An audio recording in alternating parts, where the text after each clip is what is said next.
Привет! В этом видео я покажу, как делала свой скетчбук для инктобера.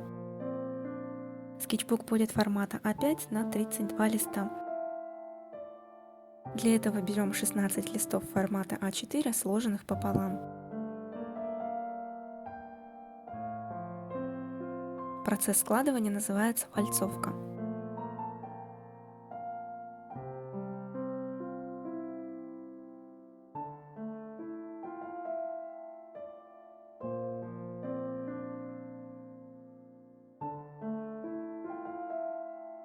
На согнутых листах я делаю прорези для сшивания. Затем складываю листы друг в друга по 4 штуки, подрезаю выступающие края. Сшивание. Этот этап недолгий и несложный, особенно если сшивать листы изогнутой иглой. Для меня этот момент приятный и даже своего рода медитативный.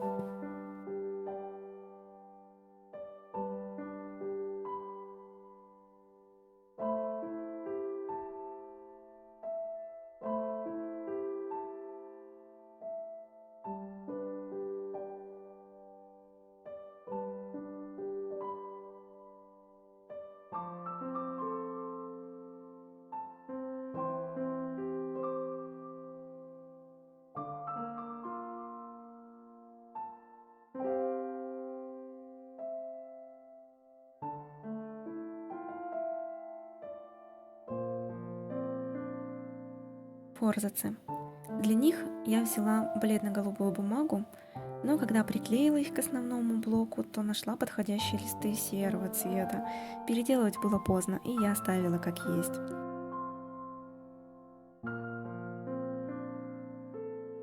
Форзацы к блоку приклеиваю на ПВА.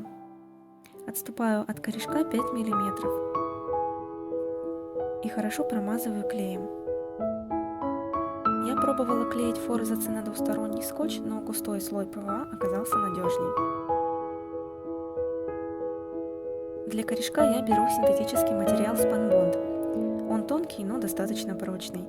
У него волокнистая структура, которая очень хорошо удерживает клей.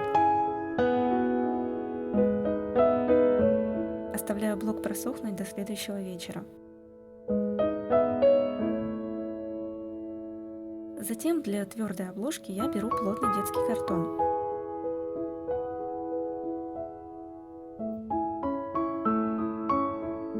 Внешнюю сторону бумажного блока заклеиваю двусторонним скотчем.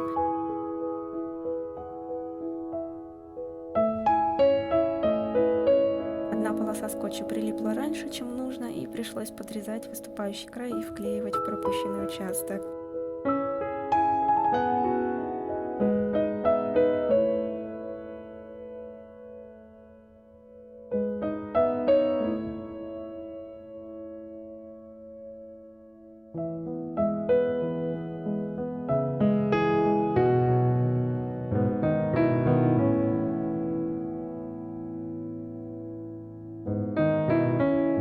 Картон для обложки я тоже оклеиваю скотчем с одной стороны.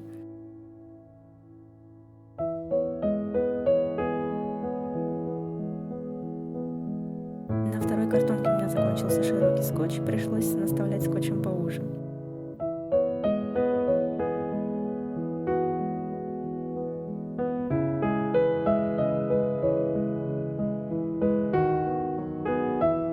Белый лист формата А3 нужен для внешней части обложки. Загибаю края листа по размерам картона.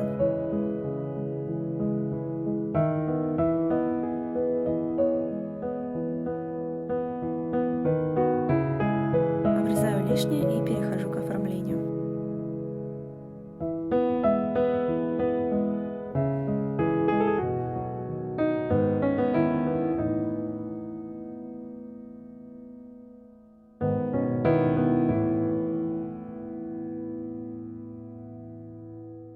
Я решила сделать надпись «Инктобер», чтобы уже точно поучаствовать в челлендже.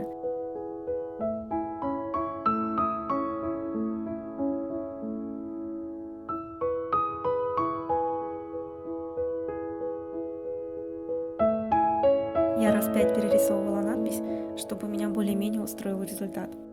И нужно обязательно нарисовать цифры года, чтобы не отложить скетчбук до следующего.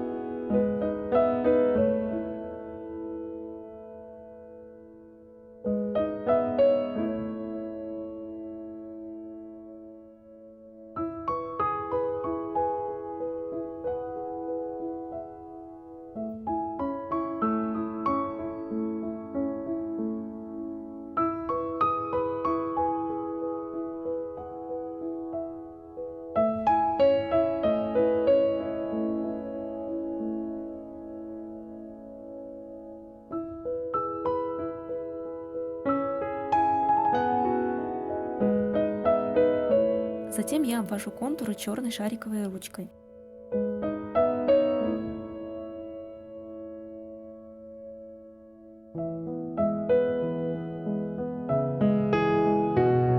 И стираю карандаш, чтобы по четкому контуру закрасить пространство вокруг букв тушью. Тушь, кстати, средневодостойкая, благодаря чему дает глубокий черный цвет, но при желании размывается водой. Благодаря этому свойству тушь можно заливать в кисть с резервуаром и не бояться, что она безнадежно засохнет. Даже при длительном хранении, когда ворс все-таки засох и не пропускает тушь, кисть легко промыть просто водой. Название туши я вам не скажу, чтобы это не выглядело как реклама.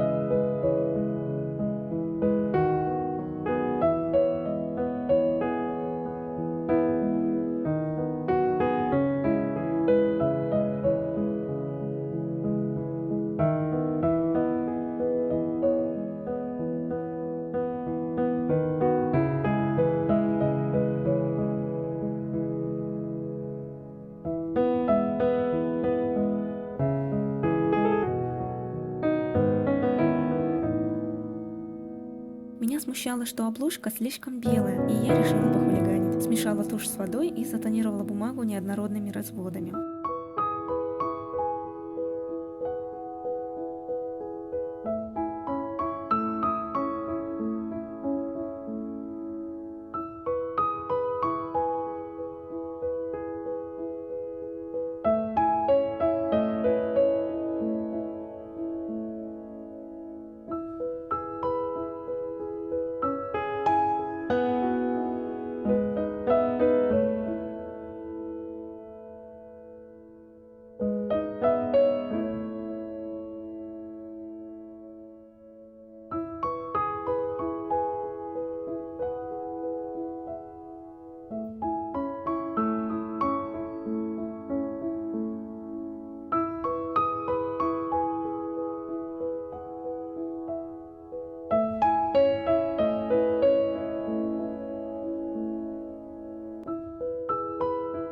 Мне не хотелось ждать, так что сушу бумагу феном, глажу утюгом и приступаю к самой интересной части обложки. Мандала.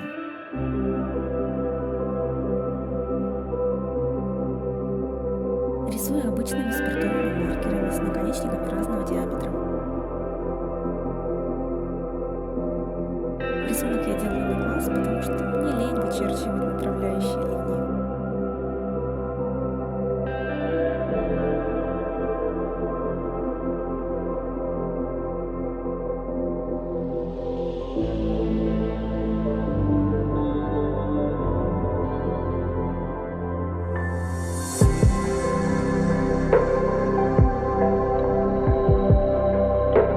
Попутно подсматриваю старый скетчбук, чтобы разнообразить элементы.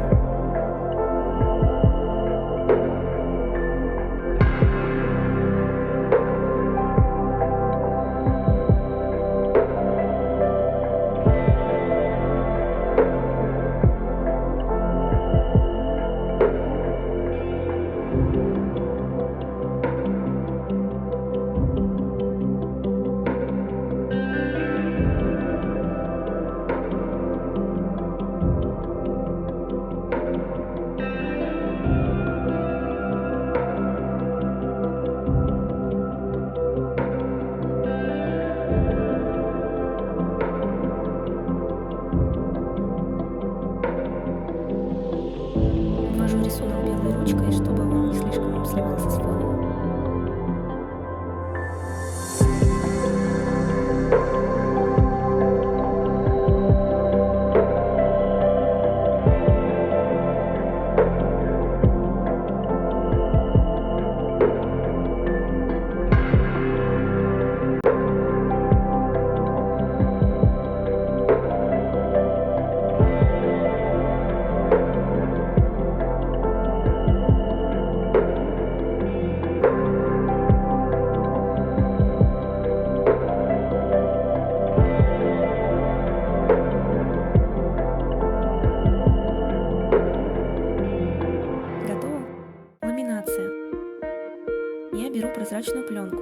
строительного магазина. Она приятной матовой текстуры.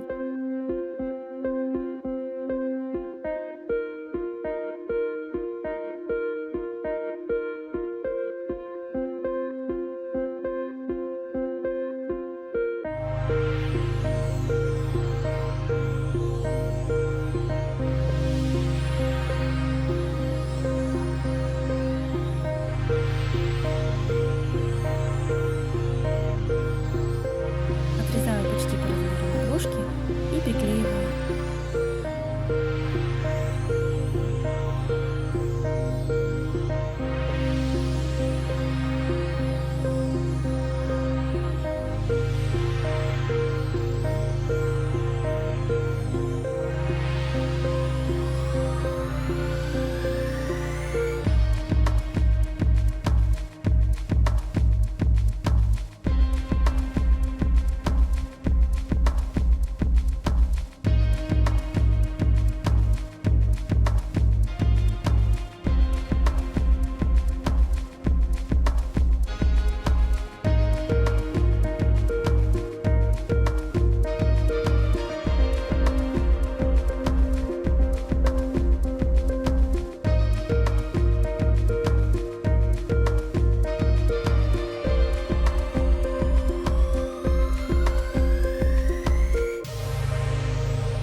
Сборка.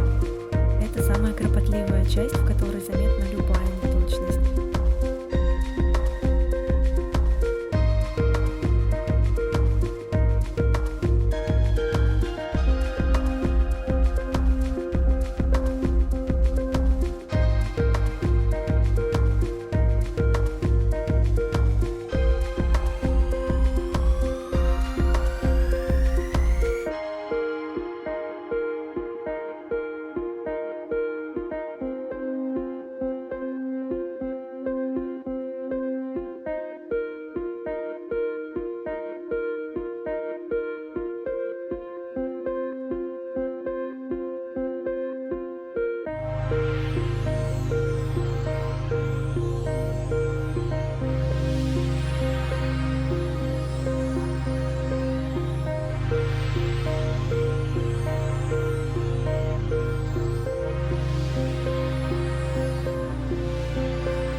И вот работа завершена. Меня все же смущают голубые форзацы, потому что я люблю, когда они идут в тон обложки. Да и в остальном без косяков не обошлось, потому что под взором камеры оказалось делать книжку гораздо волнительнее, чем без нее. Надеюсь, вам понравилось это долгое видео. Еще вы можете посмотреть обзор старого скетчбука, который мелькал в кадре, подписаться на мой инстаграм, паблик ВКонтакте. Ставьте лайк, пишите ваше мнение в комментариях под видео, мне будет интересно почитать. И подписывайтесь на канал, чтобы видеть новые ролики. Пока!